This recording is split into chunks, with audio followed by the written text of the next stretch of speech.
Hi అందరికీ నమస్తే. Welcome to SM Lakshman talks. Gudimallam లింగం భారతదేశంలోని ఆంధ్రప్రదేశ్లోని తిరుపతి జిల్లాలోని ఏర్పేడు మండలంలో తిరుపతి నగరానికి సమీపంలో ఉన్న చిన్న గ్రామమైన గుడిమల్లంలోని పరశురామేశ్వర స్వామి ఆలయంలోని పురాతన లింగం. ఇది తిరుపతి నగరానికి ఆగ్నేయంగా 13 కిలోమీటర్ల దూరంలో ఉంది.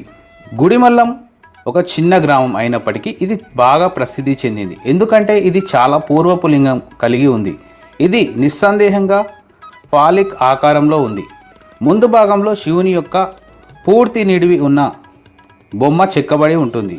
ఇది శివుడికి అంకితం చేయబడిన హిందూ దేవాలయమైన పరశురామేశ్వర ఆలయంలోని గర్భగృహంలో ఉంది. ఇది ఇప్పటి వరకు కనుగొనబడిన శివునితో సంబంధం ఉన్న రెండవ తొలిలింగంగా చెప్పబడింది. మరియు ఇది 1వ శతాబ్దపు బీసీ లేదా 3వ శతాబ్దపు బీసీ లేదా చాలా తరువాత 2వ దశాబ్దపు ఏడి 4వ దశాబ్దపు ఏడి ఒక మూల ప్రకారము 7వ దశాబ్దము ఏడి నాటికి కూడా చెప్పబడి ఎలాంటి నిర్ధారణ రాలేదు. అయినప్పటికీ ఇది 1వ శతాబ్దపు లింగంగా చెప్పబడింది. హార్లే ప్రకారము ఇది 7వ శతాబ్దపు ఏడి నుండి పల్లవ రాజవంశం క్రింద చేసిన శిల్పం కంటే ప్రాచీన దక్షిణ భారతదేశం నుండి మనుగడలో ఉన్న ఏకమైన ప్రాముఖ్యత కలిగిన ఏకైక శిల్పం. మరియు ఇంతవరకు ఒక వస్తువులో ఏ వస్తువు పూర్తిగా లేకపోవడం దీని యొక్క రహస్యం. చాలా వందల మైళ్ళలోపు రిమోట్గా కూడా ఇదే పద్ధతి మరియు నిజానికి దక్షిణ భారతదేశంలో ఎక్కడైనా ఉంటుంది. ప్రారంభం తేదీని కేటాయించినట్లయితే లింగంపై ఉన్న బొమ్మ శివుని యొక్క పురాతన మరియు స్పష్టమైన చిత్రాల్లో ఒకటి. ఆలయం లింగం కంటే తర్వాత ఉంది. మళ్ళీ దాని వయస్సు యొక్క అంచనాలు గణనీయంగా మారుతూ ఉంటాయి. కానీ ప్రస్తుతం ఉన్న భవనం సాధారణంగా తరువాతి చోళ మరియు విజయనగర కాలం నాటిదిగా చెప్పబడింది. కాబట్టి బహుశా శిల్పం కంటే 1000 సంవత్సరాల తర్వాత ఇది చాలా మునుపటి నిర్మాణాలను భర్తీ చేసినట్లు తెలుస్తుంది. లింగం నిజానికి బహిరంగ ప్రదేశాల్లో ఉండి ఉండవచ్చు. దీర్ఘ చతురస్రాకారం రాయి చుట్టూ ఇప్పటికీ మిగిలి ఉంది. చెక్క నిర్మాణం లోపల ఉంది. ఈ ఆలయంలో పూజలో ఉంది. కానీ 1954 నుండి archaeology survey of India ASI చే రక్షించబడుతుంది. 1911లో ప్రచురించిన మరియు కొన్ని సంవత్సరాల ముందు పురావస్తు శాస్త్రాలు TA గోపినాథరావు అప్పటి స్థానిక సంస్థానంలో తర్వాత ASIలో పనిచేస్తున్నాడు. సర్వే చేసిన తర్వాత తన స్వంత ఖాతా ద్వారా లింగం మొదట విద్య దృష్టికి వచ్చింది. లింగం గట్టి ముదురు గోధుమ రంగు స్థానిక రాయితో చెక్కబడిందని, ఇది ప్రధాన షాఫ్ట్తో 5 అంగుళాలు 5 అడుగులు కంటే ఎక్కువ ఎత్తు మరియు 1 అడుగు కొంచెం తక్కువగా ఎక్కువ వ్యాసం కలిగి ఉంది. అయితే రావు గారు సరిగ్గా 5 అడుగుల ఎత్తున్న లింగాన్ని కానీ అడుగుల భాగాలను నేలపై పాతిపెట్టినట్లు పూర్తిగా పొడవుగా లేదని చెప్పడం జరిగింది. గ్లాన్స్ పురుషాంగం వెడల్పులా ఉండడం ద్వారా షాఫ్ట్ నుండి స్పష్టంగా వేరు చేయబడిందని, లింగం పై భాగం నుండి 1 అడుగు లోతుగా కత్తిరించిన లోతైన స్లాటింగ్ గాడిగా ఉంటుంది. అసాధారణంగా గర్భగృహ లింగం వెనుక వంకరగా ఉచ్చారణ లేదా అర్ధ వృత్తాకారంలో ఉంటుంది. స్థానిక భంగిమలో ఉన్న శివుని చిత్రం అధిక రిలీఫ్లో చెక్కబడింది. లింగం యొక్క ముందు భాగంలో ఆధ్యాత్మిక అజ్ఞానాన్ని సూచించే మరగొజ్జు అయిన అపస్మరమూర్తి భుజాలపై దేవుడు నిలబడి ఉన్నట్లుగా ఉంటుంది. శివుని బొమ్మ ఒక శక్తివంతమైన వేటగాని పోలి ఉంటుంది. అతను తన కుడి చేతిలో ఒక పొట్టేలు లేదా జింక మరియు ఎడమ చేతిలో ఒక చిన్న నీటి కుండను కలిగి ఉన్నాడు. అతని ఎడమ భుజంపై యుద్ధ గొడ్డలి ఉంది. అతను చాలా బరువైన చెవి పోగులు విస్తృతమైన ప్లాట్ నక్లెస్లు ధరించినట్లుగా వేలాడుతూ ఉంటూ కనిపిస్తాయి. మధ్య భాగంలో ఒక నడికట్టున ధరించినట్టు అతని చేతులు 5 కంకణాలతో అలంకరించబడి ఉంటుంది. వివిధ డిజైన్లతో ప్రతి మణికట్టుపై మరియు ప్రతి వైపు ఎత్తైన చేతి ఉంగరాలు, అతని చాలా సన్నని పదార్థాలతో కూడిన ధోతిని ధరించినట్లు, అతని నడుముపై వస్త్ర మేకలతో కట్టుకున్నట్టు ఇది లింగం యొక్క మొత్తం షాఫ్ట్ చుట్టూ విస్తరించి ఉంటుంది. యజ్ఞోపవితం లేదా పవిత్రమైన దారం ఉంటుంది ఈ లింగానికి. మరియు ఈ లింగానికి ఉన్న విగ్రహానికి అతి పొడవైన జుట్టు జడగా ఉంది. మరియు శివుని యొక్క ఉద్భవిస్తున్న వ్యక్తిలో వేదేతర అంశాలు కలిసిపోతున్నట్టుగా సూచిస్తాయి.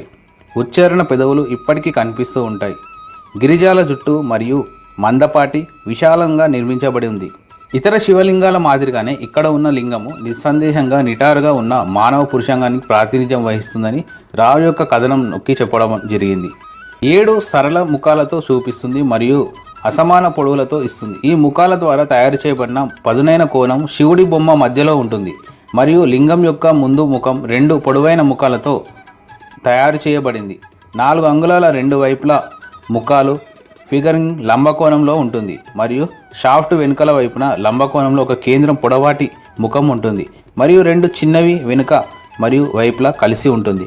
ప్రారంభ లింగం తరచుగా అనేక సరళ భుజాలతో షాఫ్ట్లతో కలిగి ఉంది. అయితే ఇక్కడ 7 కంటే ఎక్కువ 8 వాటి నిర్మాణము స్క్వేర్ బేస్లో భూమిని సాఫ్ట్ విభాగంలో గాలిని మరియు గుండ్రని పైభాగము ఆకాశాన్ని సూచిస్తుంది.